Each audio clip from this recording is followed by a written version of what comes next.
거짓말 잘하는 최부자 영감. 옛날 어느 마을에 최부자라 불리는 영감이 살았습니다. 최부자는 그 고을에서 제일 가는 부자였지만 한 가지 큰 문제가 있었습니다. 바로 거짓말을 밥 먹듯이 한다는 것이었습니다.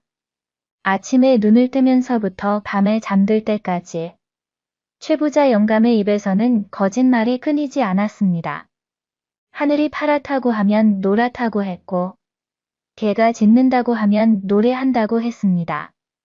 여보게들, 어제 내가 호랑이를 맨손으로 잡았다네. 영감님, 어제는 집에만 계셨지 않습니까? 아니야, 내가 분명 산에 갔다 왔네. 자네들이 못 봤을 뿐이지. 마을 사람들은 최부자 영감의 거짓말에 지쳐 있었습니다. 하지만 최부자가 돈이 많고 세도가 있어서 함부로 뭐라 할 수가 없었습니다. 최부자에게는 슬하의 3형제가 있었습니다. 큰아들 철수, 둘째 철민, 막내 철우였습니다. 세 아들은 모두 아버지를 닮아 성실하고 정직한 성품을 가졌습니다. 하지만 아버지의 거짓말 버릇만큼은 답답해했습니다. 어느 날 큰아들 철수가 아버지를 찾아왔습니다. 아버님, 이제는 거짓말을 그만하셔야 합니다. 온 마을 사람들이 저희 집안을 손가락질합니다. 무슨 소리냐? 내가 언제 거짓말을 했다고 그러느냐? 어제도 장터에서 용을 보았다고 하셨지 않습니까? 아니, 내가 정말 봤는데. 하늘에서 용이 구름을 타고 지나갔다네. 큰아들은 한숨을 쉬며 물러났습니다. 둘째 철민도 아버지를 찾아와 같은 말을 했지만 최부자는 들은 척도 하지 않았습니다. 내가 거짓말쟁이라고? 이 세상에서 나보다 정직한 사람이 어디 있나? 심지어 최부자는 자신이 정직하다고 거짓말까지 했습니다. 어느 날 고을 원님이 최부자를 불렀습니다. 원님은 최부자의 거짓말 버릇을 익히 알고 있었습니다. 최부자, 듣자 하니 자네가 거짓말을 잘한다던데? 아닙니다, 원님. 저는 평생 거짓말을 해본 적이 없습니다. 원님은 피식 웃었습니다.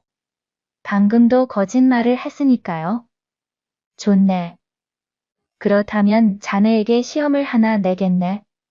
석 달 안에 거짓말을 하지 않으면 내가 큰 상을 주겠네. 하지만 석 달 안에 거짓말을 하면 재산의 절반을 관아에 바치게 될 것이야. 원님, 그건 너무 쉬운 시험 아니겠습니까? 석 달이 아니라 평생도 거짓말 안 할 자신이 있습니다. 원님은 속으로 웃었습니다. 최부자가 하루도 거짓말 없이 지낼 수 없다는 것을 알고 있었기 때문입니다. 최부자는 집으로 돌아와 세 아들을 불렀습니다. 얘들아, 아버지가 석 달 동안 거짓말을 하지 않으면 원님이 큰 상을 주신단다. 정말입니까, 아버님? 그렇단다. 그러니 너희들이 아버지를 도와야 한다. 석 달만 참으면 우리 집에 큰 복이 올 것이다.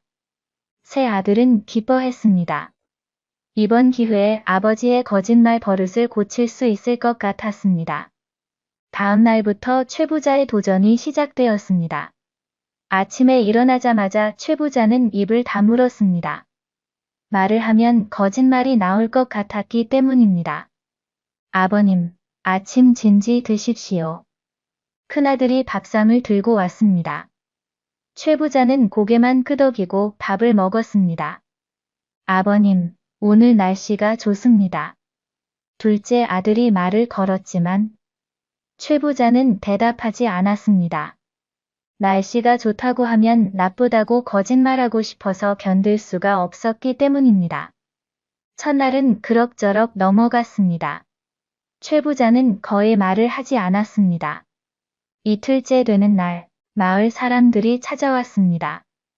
최부자님, 어제 장터에서 신기한 것을 보았습니다.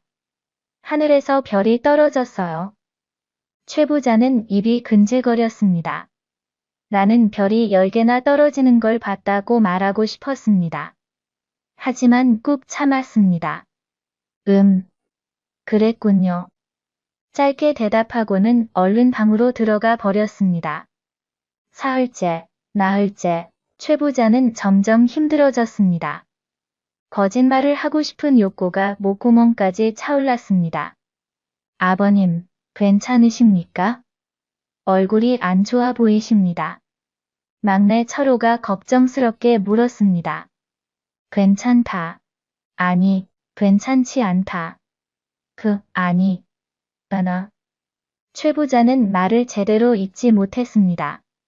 거짓말을 하려니 원님과의 약속이 생각나고 진실을 말하려니 입이 떨어지지 않았습니다. 일주일이 지났습니다. 최 부자는 몸무게가 줄었습니다. 밥맛도 없고 잠도 제대로 오지 않았습니다. 온통 거짓말 생각뿐이었습니다.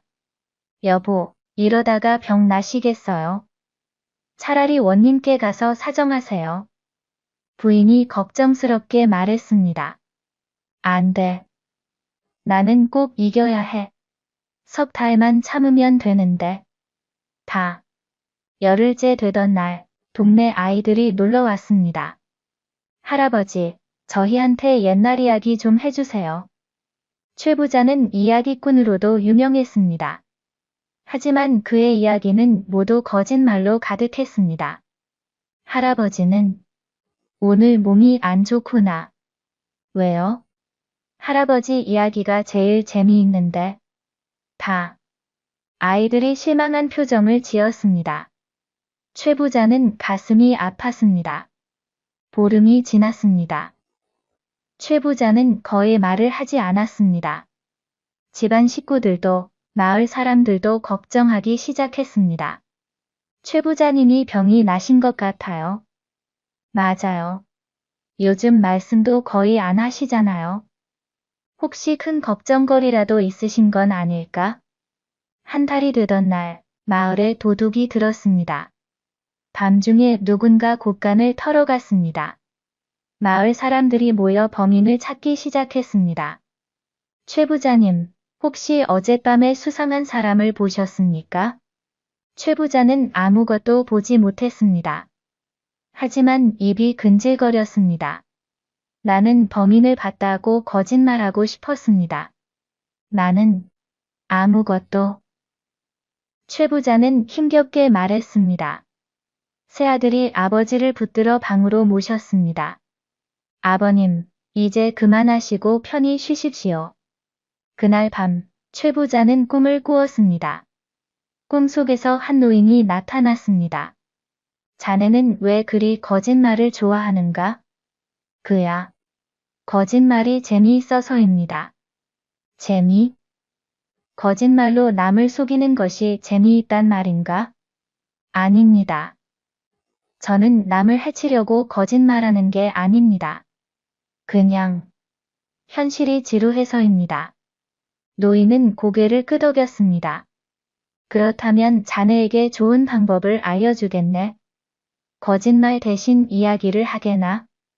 옛날 이야기나 만들어낸 이야기를 하는 것은 거짓말이 아니지. 꿈에서 깬 최 부자는 무릎을 쳤습니다. 그렇지. 왜 나는 그 생각을 못했을까? 다음 날부터 최 부자는 달라졌습니다. 마을 사람들에게 거짓말 대신 옛날 이야기를 들려주었습니다. 옛날 옛적에 용감한 장수가 있었는데. 할아버지, 그게 정말 있었던 일이에요?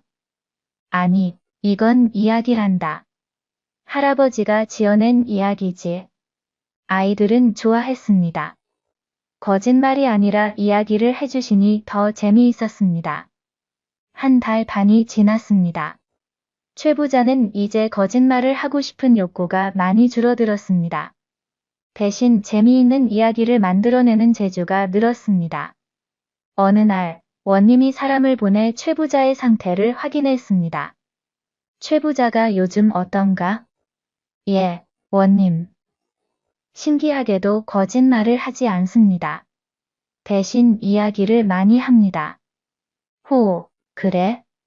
원님은 흥미로워했습니다. 2달이 지났습니다. 최 부자는 이제 거짓말과 이야기를 구분할 수 있게 되었습니다. 사실을 말해야 할 때는 사실을 말하고 재미를 위해서는 이야기를 했습니다.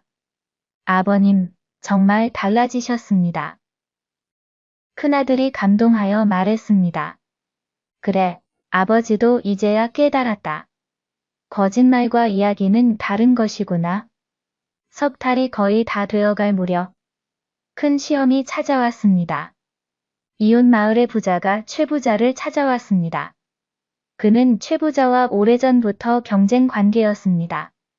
최부자님, 듣자 하니 요즘 거짓말을 안 하신다면서요? 정말입니까? 그렇습니다. 하하, 믿기 어렵군요.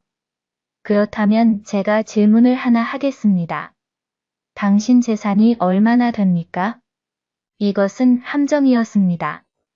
재산을 적게 말하면 체면이 깎이고 많이 말하면 거짓말이 될 터였습니다.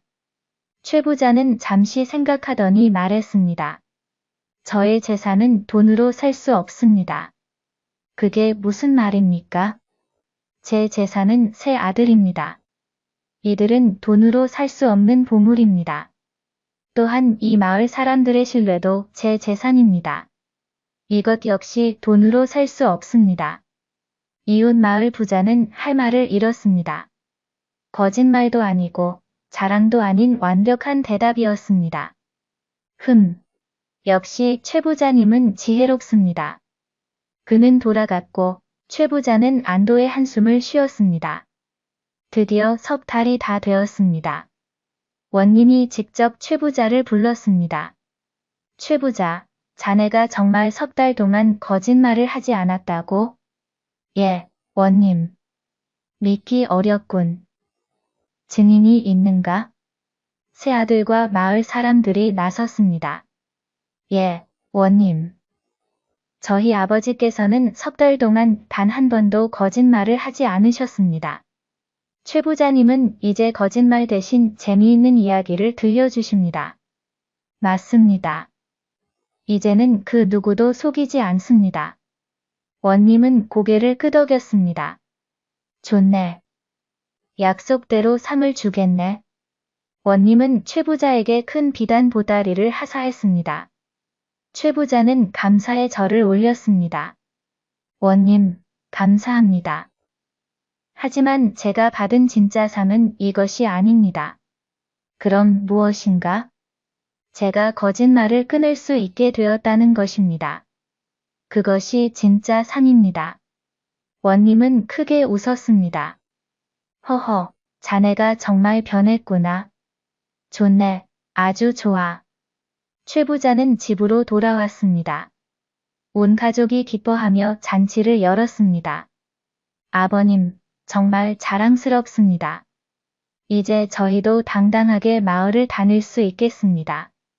새 아들이 말했습니다. 최 부자는 흐뭇하게 웃었습니다. 그날 밤, 마을 사람들이 모두 모였습니다. 최 부자를 축하하기 위해서였습니다. 최 부자님, 축하드립니다. 이제 진짜 최 부자님이시네요. 재산만 많은 게 아니라 마음도 부자이십니다.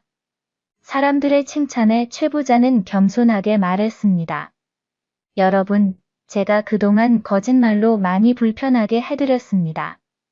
이제 제가 여러분께 재미있는 이야기를 들려드리겠습니다. 와, 최 부자님 이야기다. 아이들이 앞으로 모여들었습니다. 최 부자는 빙그레 웃으며 이야기를 시작했습니다. 옛날 옛적에 거짓말을 좋아하는 영감님이 한 분 계셨는데 최 부자는 자신의 이야기를 재미있게 풀어냈습니다. 사람들은 배를 잡고 웃었습니다. 하하하. 정말 재미있습니다. 최 부자님, 다음 이야기도 들려주세요. 이야기가 끝나자 한 노인이 최 부자에게 물었습니다. 최 부자님, 그 영감님이 혹시 예, 바로 저입니다. 제 이야기였습니다. 사람들은 박수를 쳤습니다. 자신의 잘못을 인정하고 고치는 최 부자의 모습이 존경스러웠습니다. 그 후로 최 부자는 마을에서 가장 존경받는 어른이 되었습니다. 사람들은 그를 이야기꾼 최부자라고 불렀습니다. 세월이 흘러 최부자는 환갑을 맞았습니다. 온 마을 사람들이 모여 잔치를 열었습니다. 최부자님, 요즘도 거짓말하고 싶으세요? 젊은이가 장난스럽게 물었습니다. 허허, 가끔은 그렇지. 하지만 이제는 참을 수 있다네. 그리고 거짓말 대신 더 재미있는 이야기를 만들어낼 수 있으니까. 최 부자님의 이야기는 정말 최고입니다. 최 부자는 새아들을 불러 말했습니다. 얘들아, 아버지가 너희에게 남겨줄 가장 큰 유산은 재산이 아니다. 그럼 무엇입니까, 아버님? 정직이다. 아버지는 평생 거짓말을 하며 살았지만 너희는 그러지 마라. 정직하게 살아라. 그것이 가장 큰 재산이니라. 새 아들은 눈물을 흘리며 고개를 숙였습니다. 예, 아버님. 명심하겠습니다. 최 부자는 80까지 장수하며 수많은 이야기를 남겼습니다. 그의 이야기는 책으로 만들어져 널리 퍼졌습니다. 최 부자가 세상을 떠날 때 온 마을 사람들이 모여 눈물을 흘렸습니다. 최 부자님은 정말 훌륭한 분이셨어. 거짓말쟁이에서 이야기꾼이 되신 분이지. 우리에게 정직의 소중함을 가르쳐 주신 분이야. 최 부자의 무덤 앞에는 큰 피석이 세워졌습니다. 거기에는 이렇게 쓰여 있었습니다. 거짓말을 이긴 사람. 이야기로 사람들을 웃긴 사람. 정직의 가치를 일깨운 사람. 최 부자 여기 잠들다. 그 후로 사람들은 최 부자의 이야기를 대대로 전했습니다. 거짓말을 하고 싶을 때마다 최 부자를 떠올리며 참았습니다. 거짓말은 잠깐의 재미를 주지만 정직은 평생의 신뢰를 준다. 최 부자가 남긴 말이었습니다. 오늘날까지도 그 마을에는 이야기꾼 최 부자 축제가 열립니다. 사람들은 모여서 재미있는 이야기를 나눕니다. 거짓말이 아닌 상상력이 가득한 이야기들을. 그리고 사람들은 말합니다. 거짓말과 이야기는 다르다. 거짓말은 남을 속이지만 이야기는 남을 즐겁게 한다. 최 부자가 평생에 걸쳐 깨달은 진리였습니다. 그리고 그 진리는 오늘날까지도 많은 사람들에게 교훈을 주고 있습니다. 어린아이들은 최 부자의 이야기를 들으며 정직의 중요성을 배웁니다. 어른들은 최 부자의 변화를 보며 늦었다고 생각하지 말라는 것을 배웁니다. 사람은 언제든 변할 수 있다. 최 부자의 삶이 증명한 것입니다. 마을의 한 노인이 손주에게 이야기를 들려줍니다. 옛날에 거짓말을 잘하는 최 부자 영감님이 계셨단다. 할아버지, 그분은 나쁜 사람이었어요? 아니, 나쁜 사람은 아니었어. 다만 잘못된 습관이 있었을 뿐이지. 하지만 그분은 그 습관을 고쳤단다. 그래서 더 훌륭한 분이 되신 거야. 저도 잘못된 습관이 있으면 고칠 수 있을까요? 물론이지. 내가 정말로 고치고 싶다면 말이야. 손주는 고개를 끄덕이며 할아버지의 이야기에 귀를 기울입니다. 그리고 마음속으로 다짐합니다. 나도 정직한 사람이 될 거야. 최 부자의 이야기는 그렇게 계속 이어집니다. 세대에서 세대로, 마음에서 마음으로, 거짓말의 유혹을 이겨내고 정직한 삶을 살라고 말하면서 그리고 우리에게 묻습니다. 당신은 오늘 거짓말을 했습니까? 아니면 정직했습니까? 들어주셔서 감사합니다. 구독과 좋아요는 제게 큰 힘이 됩니다.